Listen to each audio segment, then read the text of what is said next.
Well, if you've ever wondered where SpaghettiOs originated, we have just the show for you. Indeed. We are joined by Adam Richman from The Food That Built America with more on the upcoming season. Adam, good morning. Huge fan of the Built America series because I love a good backstory. It's brilliant.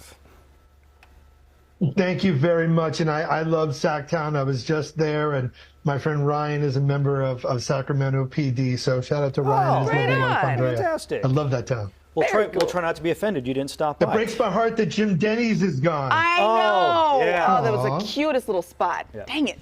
Right. Okay, so this show is kind of exactly what the title says. It's The Food That Built America. You have fascinating stories behind all these food brands that we know and love. I was really taken back by the story of the Olive Garden endless breadsticks and how those came about. Yeah, absolutely. And the fact that it was about like brand loyalty and keeping people in there. But I think the larger thing, and that's in the first episode that airs this Sunday on the 25th, is that there is a time, and it's hard to imagine this, that just, in the 1940s, Italian food was not common. It was frowned upon. Prohibitionists thought it was too spicy, too garlicky. It's the devil's food. So 1960s, it was considered too ethnic. The only reason it was at all eaten in America was because returning GIs wanted what they had eaten in Italy. But it certainly wasn't meant for kids. And the fact that, and that's what I mean, this notion of, like, can you imagine an era where people didn't know what pizza was? Or that they didn't want an authentic pasta sauce because it had too much flavor?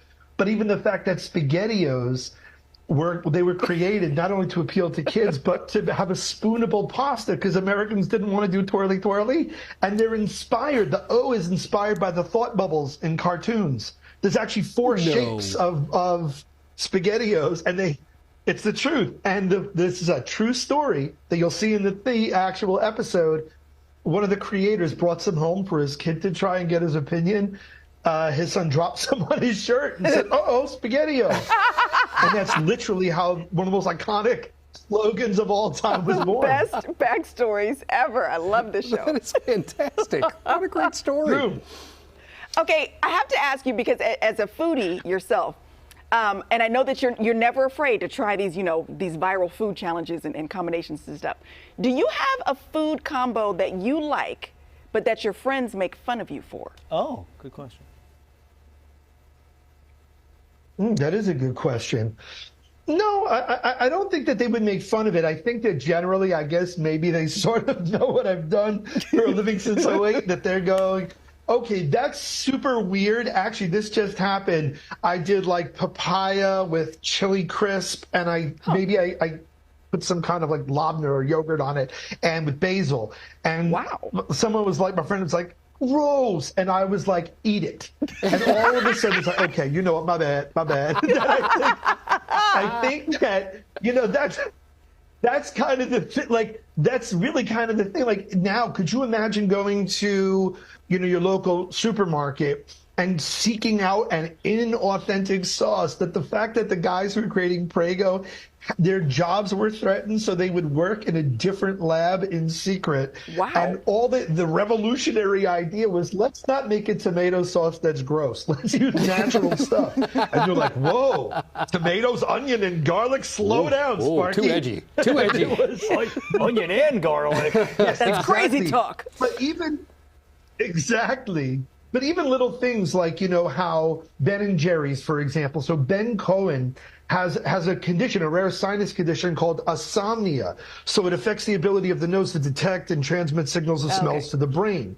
So you can't distinguish flavors. So what they do is breaking different kinds of candy and different schmeckes into the ice cream gives it textural difference for people who can't necessarily taste it. So you had one guy who could authoritatively say this textural combo is good, and someone else could say the taste combination is good. And they kind of got their inspiration from Steve's ice cream, and from Ben & Jerry's you get Cold Stone. So to get how these iconic brands are all connected is just remarkable. And that's the other thing too with this series, you get these incredibly cool water cooler facts, like for example, Campbell's, which is featured heavily in this episode. Do you know why they're red and white on their cans? Do not. Oh, I love trivia. Why? This is the truth. So one of the executives in branding had gone to see Cornell play football, so their red and white uniforms, and that's exactly where they got the contrast with the red and the white on the camera skin. Man, you tell a good story. Yep. All right. It's The Food That Built America, Season 5 premieres Sunday, 9 o'clock, on the History Channel. Adam Richman, thank you, man. Next Cannot time you're in wait. town, we'll buy you lunch. Yeah. We'll buy you lunch. Please do. Please do. I love that sound. Shout out Sacktown. Awesome. Thanks, man. Adam. All right, stick around for more Good Day coming up on the other side of this break. It really is a great show. Yeah. So entertaining. So good, those backstories.